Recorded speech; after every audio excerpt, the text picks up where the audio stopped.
Absolutely riveting stuff there, but moving back to a serious note, up next is Action TV.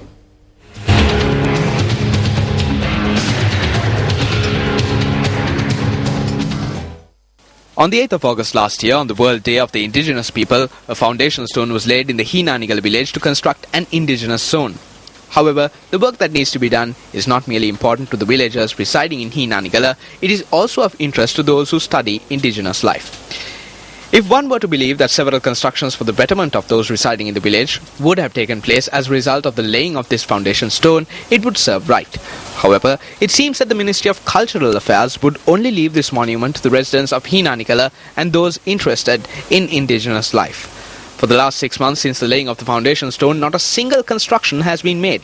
Moreover, the state of the housing scheme that was donated on the same day by the Ministry of Cultural Affairs to the indigenous population in the village speaks volumes about the indigenous zone that will be left for the indigenous population.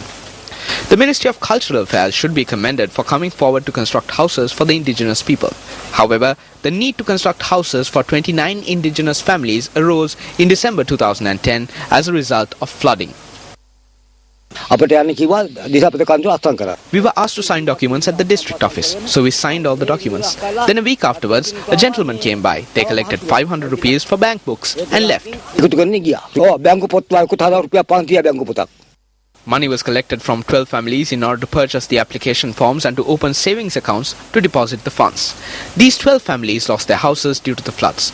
The Ministry of Cultural Affairs has no connection whatsoever in the collection of money, which is a prerogative of the National Housing Authority. The Ministry of Cultural Affairs commenced an initiative to construct houses for the indigenous community in view of the International Day of the Indigenous Community in 2011. The families that had already paid 700 rupees and were expecting funds to construct their houses were neglected through this initiative. More details on Action TV tomorrow.